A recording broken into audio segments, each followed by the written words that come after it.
Welcome to the Mental Health Awareness and Suicide Prevention Conversation at Gaither. There are numbers of things that you're going to be learning today about coping skills and resilience and ways to help yourself feel better. Next slide. So today we're going to be talking about mental health. I'm Mrs. Uppercue. I'm the mental health counselor here. And with me we also have Miss Julie Sands, and she is our part-time social worker here at Gaither High School. You'll hear both of us talking today. But mental health is a sense of well-being, confidence, and self-esteem. It includes your thoughts, your feelings, or your moods.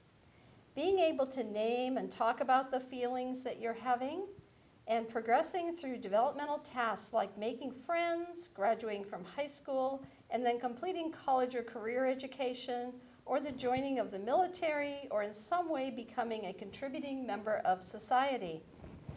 It's important to understand what resilience is and how to develop it through practicing coping skills and leveraging protective factors and reducing risk factors as much as possible. Next. Resilience and healthy coping strategies are part of mental health. And the first video that you're going to be seeing on the left shows what sometimes happens in daily life and how you can help someone. Play the video, please. On the left. Hi, I'm Cheska, and I decided to make a YouTube channel.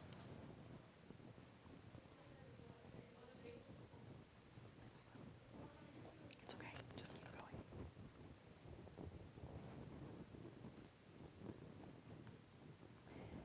On the right, you will see the things that you love to do. A girl is going to tell her story, and sometimes you can incorporate some of your favorite things to do through music, through playing guitar, a number of different things. For me to help people my age or around my age get through things that a lot of teenagers have to go through that's pretty rough, and help them with coping skills and stuff. And so today I'm going to introduce myself.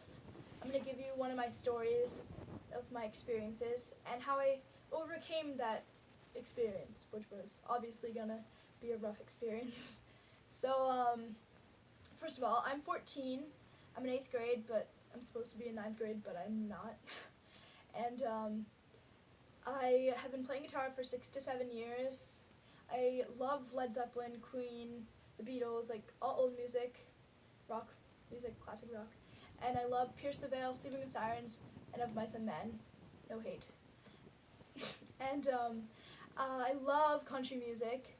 Kenny Chesney is like my love. So yeah. So my first story, and oh, by the way, I don't like pink. It's pink. It's like glowing pink. Okay, so my first story is about a hard breakup I went through this year and how I overcame it and learned from it. So this kid was my best friend, and I started liking him, but I didn't think he would like me, but he did. And then it was like a really strong relationship, and it was like, it wasn't like a middle school relationship. He's in 9th grade, and so it was honestly like a legit relationship. I mean, I'm young, but it was. And so I was going through a lot of family issues during that time, and I relied on him to help me through it, and he did help me through it, but then it became a habit of mine to just text him and ask him for help and over again, and didn't give him enough space for him to live his own life. And I just relied on him to make me feel better instead of myself. So when I didn't have my phone, I would like freak out, which is not healthy, because I thought that the only way I would like survive going through all that stuff was if I was talking to him. But really, I had to learn to help myself. And because if you rely on someone, like maybe it's your best friend, boyfriend, girlfriend, or anyone close to you, if you rely on them to help you through a bunch of things, you're never going to learn how to help yourself until maybe after they leave your life, after they just walk away. And that's what I went through. I learned the hard way that after he left me, I had to learn how to cope with it. And he left me like last month, like maybe 27th, so it's almost been like a month. And May 22nd would have been our 6th month, but obviously not. And so I've been learning how to deal with it and how to help myself. And my coping skills are writing songs, playing guitar, listening to music. And at one point I just started getting over it even more, and I was like, wow. I mean, it's still a work in progress, but I'm getting over it a lot quicker and easier. And things have been getting easier for me. And so for you, just to have a coping skill. If you like to write, maybe journal about it or write a book about it. I don't know. Write songs like I do. Maybe music is your passion, so play music, and it will help. Anything you love to do is a coping skill, and it will make you get your mind off it. And then at one point, you'll get your mind off it forever. It'll just be like, oh, I have no idea how I ever went through that hard thing. Like, it's an amazing thing that how the things you love can just overpower everything and help you through everything. So the bottom line is just help yourself. And like one of my coping skills is helping other people. That's why I made this YouTube channel, because I'm still trying to get over the breakup. And for me, helping other people is like a huge thing. So what I'm telling you is don't rely on other people for your happiness. Make yourself happy, and then after that, that's when you can be in a relationship, because then you can help yourself and help them and not pressure them to help you, and you can give them space without caring, and it will just be like a lot easier, and it will help you with a lot of relationships you have with friends, parents, siblings, boyfriends, girlfriends. It's helping yourself and making yourself happy rather than relying on someone else is just a huge thing that will help you through a lot of things in life. So yeah, that is the end of my first video. Subscribe wherever the button is, and tell your friends if they're ever... Next. So risk and protective factors as part of mental health are very important, and we'd like to help you strengthen some of those protective factors and reduce the risk factors as much as possible. Next. Sometimes life gets really hard, and there are some risk factors that we would like to make you aware of, and sometimes when things get very difficult, these also would lead to potential suicide verbiage or suicide attempts. So one of them would be the history of substance abuse. Another is physical disability or illness, losing a friend or a family member to suicide, exposure to bullying behavior, mental health conditions, the recent death of a family member or a close friend, access to harmful means, relationship problems, like the girl described in the prior video, or previous suicide attempts. Next. Some of the protective factors that can be very helpful is connecting to an adult, especially a parent, but it could be an adult, a teacher at school. That would be very helpful. Connecting to other non-parental adults, school safety, closeness for caring friends, overall resilience, neighborhood safety, awareness of and access to local health services, and academic achievement. And when we are talking on the next slide about mental health, there are people of all ages that sometimes experience some of these various problems. So you're going to be seeing this next video. Please start.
Next. How common are mental health disorders? 1 in blank number of students in the United States has a mental health disorder. Do you think it's 5, 10, 2, or 25? Next. It is actually 1 in 5 students in the United States that has a mental health disorder. So how do we address mental health at our school? We want to make sure that our school is a place where everyone belongs and is safe, and where students know the campus resources if they or a friend needs help. We share information about mental health. We work to make a school climate safe and inclusive for everyone. We believe in the value of every person at the school and want to show you how to care for yourself and others. Do you yourself make people feel safe and included? Are you kind? Would you intervene if you saw someone being bullied? Next. It's important to talk about a very sensitive topic, which is suicide prevention. So let's talk about it, and let's talk about how people get to the point of being so overwhelmed, and talk about ways to cope. We want to make sure that we help people before they would think about ending their life. This is a very sensitive topic, and if you've been directly impacted by a suicide in a personal way, you may seek assistance from a trusted staff member here at Gaither. Next. So, true or false, talking about suicide would promote suicidal ideas and suicidal behaviors. You may enter, and it shows that that is actually false. Talking about suicide provides students the avenue to talk about their feelings while enabling them to be more comfortable with expressing suicidal thoughts and increasing their chances of seeking help. Next. This young lady is going to be telling you about her particular situation, and it's important to keep in mind that 81% of people who attempt suicide, they tell someone what they're thinking about doing and when they are potentially going to do it. Please play the video. What they are going to do and when they are going to do it.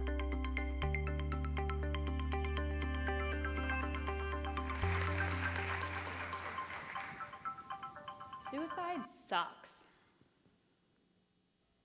And it's really hard to talk about. Extremely hard. I think the reason that it's so hard for me specifically to talk about is because it's always going to be really real for me. On October 1st of 2015, I tried to kill myself.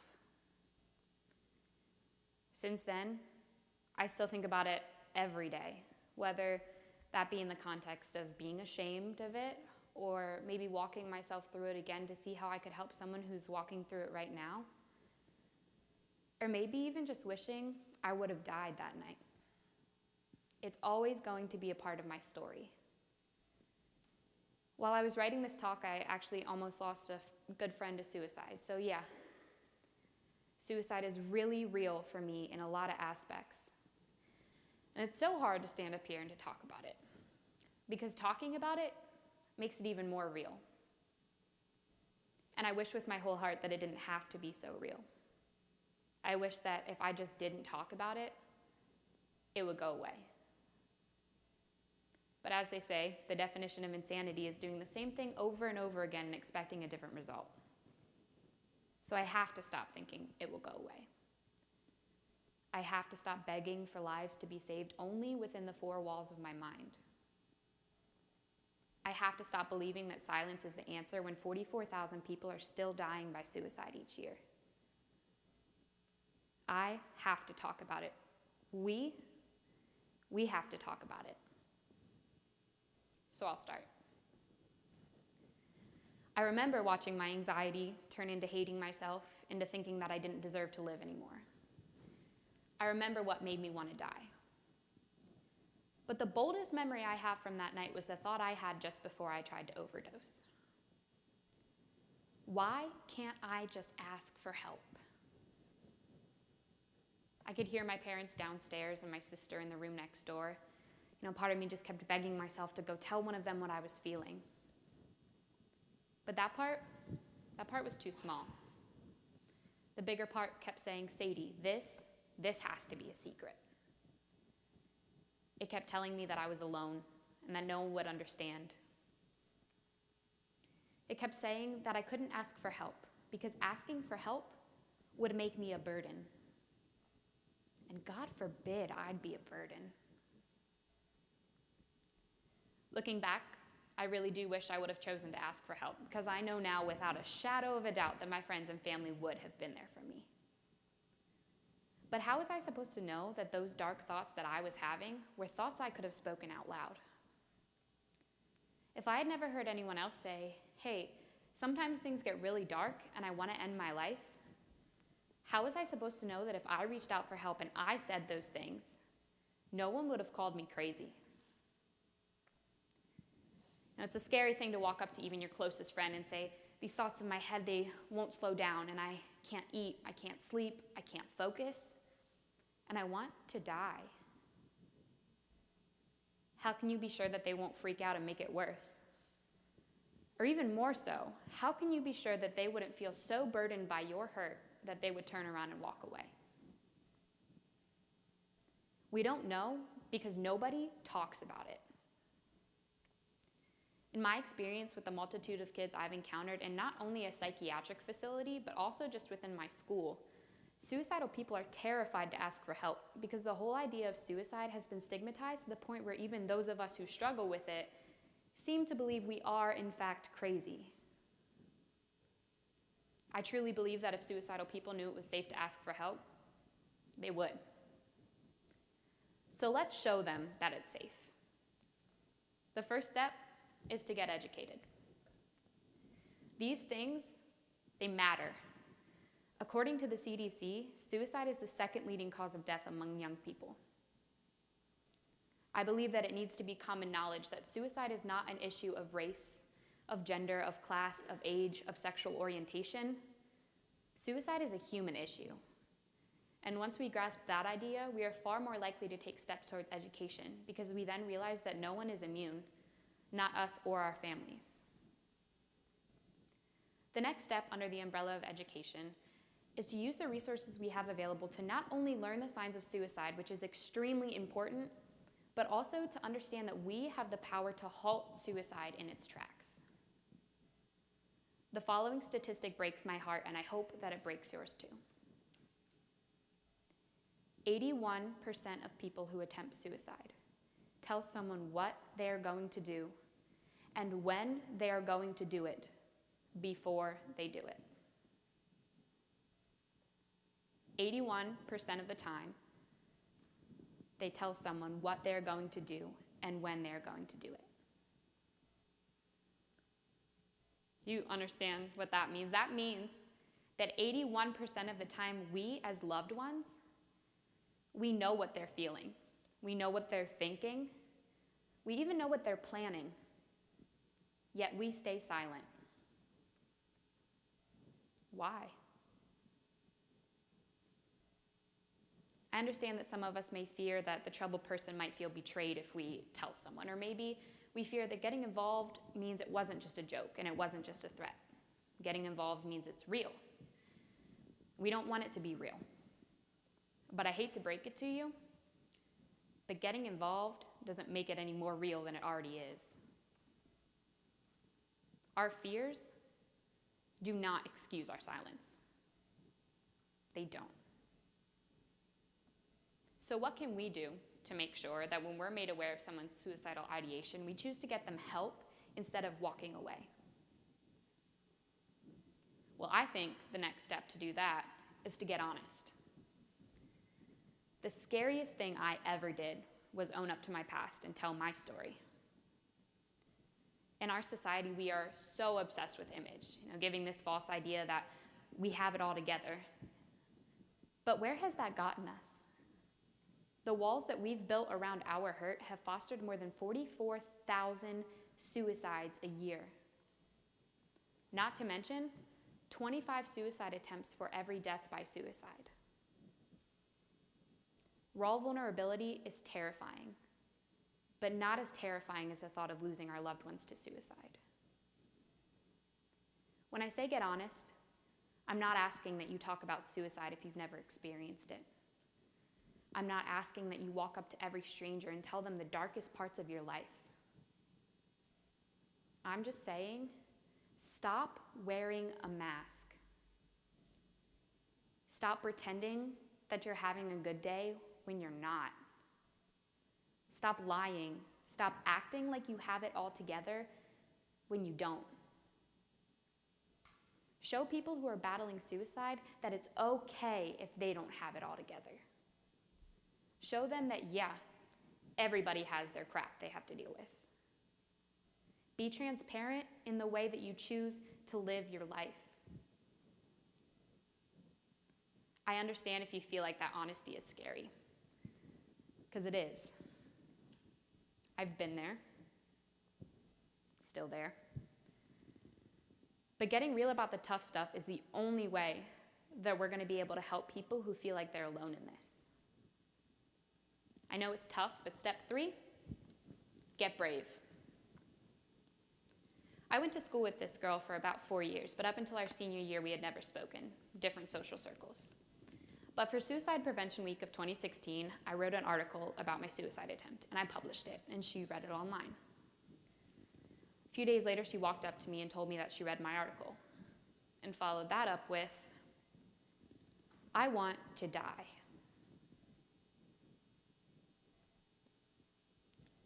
That was the first of many people who have chosen to confide in me about their struggles since I started talking about mine. It's a ripple effect. When someone feels safe and secure because of your honesty, they'll choose to be honest too. It's so hard every time someone tells me something like that. You know, I question, what if I say the wrong thing and they end their life? Or what do I even say in this situation? More often than not, I question, why can't I make it better? I understand that fear. I get it. But one time I was talking to this really awesome teacher that I had about what I was struggling with, and I randomly felt this overwhelming wave of shame, and I began apologizing to her for telling her these things, for burdening her. Her response was pretty awesome. People say you won't remember what people said, but you'll remember how they made you feel. So I'm pretty sure the following quote isn't exactly verbatim, but she meant something along the lines of, "I'd rather face these thoughts with you than lose you any day." And I think that that's pretty powerful. I think we all need to be like her. We all need to choose to tell that fear that it has no place here. We need to be brave and talk about something that is so very scary. So let's be like my teacher. Let's choose to save lives. Let's talk about it. When I say let's talk, I'm not asking you to walk up to the person sitting next to you and be like, "Hey, 44,000 people die by suicide each year." Or, "Hey, one time I tried to kill myself." Like, that's not what I'm asking of you. I'm just asking that you don't run from it. Don't avoid it. When you see someone who is hurting, walk up to them, please. Just walk up to them and talk about it. It is not that hard to be there for people. You walk up to them and you tell them that whatever they're feeling, they can share with you. Tell them that they can tell you those dark thoughts that they're having. Just face it. Be there for people. I know that sometimes helping others requires us to be honest and vulnerable about our own struggles, and that means we have to overcome a lot of shame sometimes. But like I've said, we cannot let shame and we cannot let fear stop us. So from this day forward, I ask that you would join me and no longer sit in silence while suicide takes our friends and our family. Let's get educated. Let's get honest. Let's get brave. But most of all, let's talk. Thank you.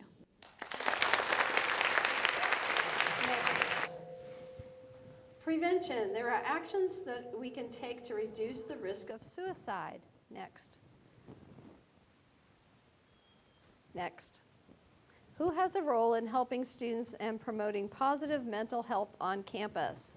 Mr. Morrill, our wonderful principal, Mrs. Wickham, our assistant principal for curriculum, Ms. Jackie Eisenhower, our assistant principal for both athletics and the school itself, Ms. Ruby Dunn, one of the assistant principals in student affairs, Mr. Kedrick Harris, another assistant principal in student affairs, all of your counselors, where you'll see pictures of them in a moment, our school psychologist, Dr. Revere, our wonderful social workers, Ms. Rampt, and also Ms. Dumas Sands, all of our staff and faculty, our school nurse, Natalie Gamillion, your parents, your friends, and you. Next. So let's meet our student services team. Next slide, please. Next slide. This is Marla McQuay, and one interesting fact about Miss McQuay is that she bowls competitively and competes all around cities and in different states. Next slide. And this is Mrs. Uppercue. She grew up in Massachusetts and went to college and graduate school in Pennsylvania, and she has 7 cats. Next slide.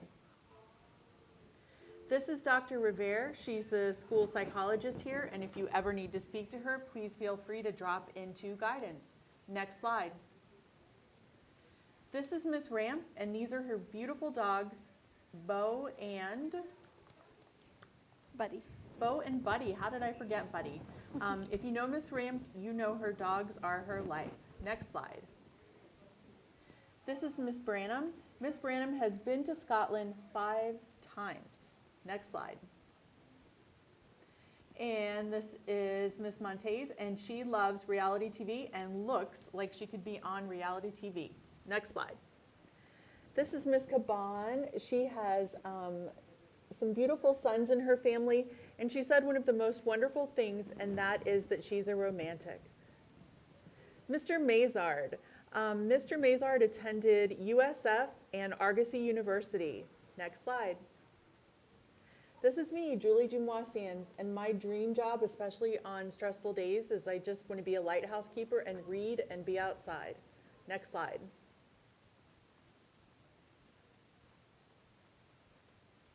And what can anybody in student services help you with? Anything that's on your mind. Anything you tell us, everything you tell us is confidential unless you tell us you're thinking about hurting yourself or that someone's hurting you. Other than that, it is the cone of silence in our offices. Next slide. And you have a responsibility for being happy, healthy, and well. On this slide are just some ways that you can take care of yourself. It's all the basic kinds of things that we talk about all the time. And one of the most important ones is responsible use of social media. Next slide. So in addition to student services, in addition to taking care of yourself, we have a responsibility to take care of each other. So this is a pretty simple video. Please play the video. And even though it looks like it's about little kids, it's really about the act of kindness and small things that we can do to take care of each other.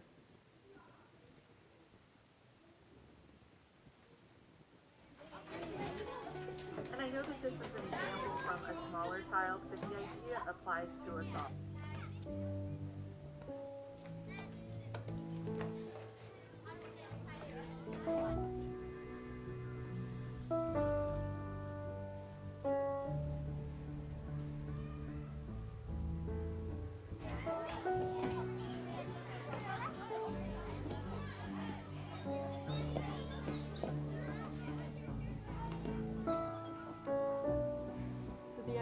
This video is just to notice if someone around you needs something and to take whatever steps you can to make their life a little bit easier and to let them know that they matter.